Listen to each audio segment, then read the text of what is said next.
May boyfriend ka ba ngayon katulad ni candidate number 1? Meron po.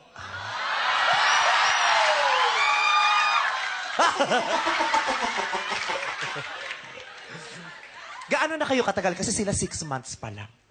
6 months? 2 years po. Saan kayo nagkakilala?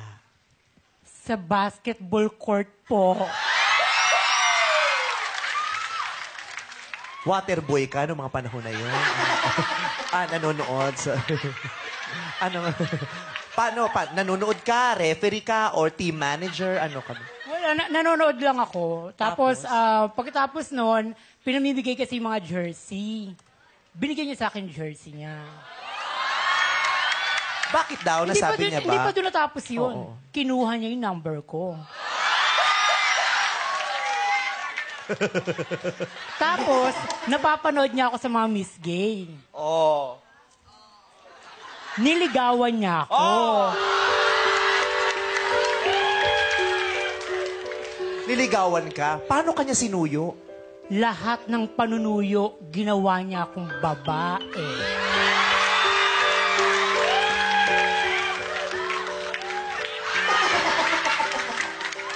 Nabanggit niya ba sa'yo kung ano ang nakita niya sa'yo na gustuhan niya na hindi namin makita?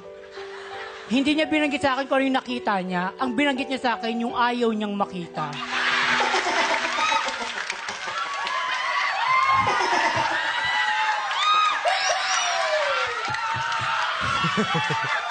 Sa iyong palagay, sino ang mas kamahal-mahal? Ikaw o si candidate number 1? Sino ba may matagal na relasyon? Anong meron ka? Bakit minamahal ka ng pangmatagal? Ang tanong, anong wala ako? Bakit ako minamahal? Nasa kanya na lahat. Nasa iyo ang kulang. Oh, di ba nga? Pero sa'yo hinanap. Diba? Diba? Sa'yo hinanap. At saka may agreement kami nun. Ano? Bawal ako magpaipin.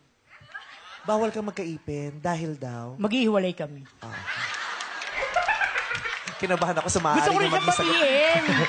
Gusto ko rin siyang batiin. Batiin mo din, batiin. Anong tawag mo sa boyfriend mo? Baby. Baby. Hello, boss baby. Tanong mo anong tawag niya sa akin. Pati mo itanong, ikaw nakaisip, makautos ka rin sa akin, ako host dito. Ikaw na lang, tanong mo. Bakit boss baby ang tawag sa'yo? Kasi tawag niya sa akin, Madam Baby. Madam Baby. Iba din talaga. Pinagpala ka. Bukod kang pinagpala at Sabak kami ay lang masaya para sa'yo. Salamat. Sana may magpatuloy ang relasyon na yan. Thank you.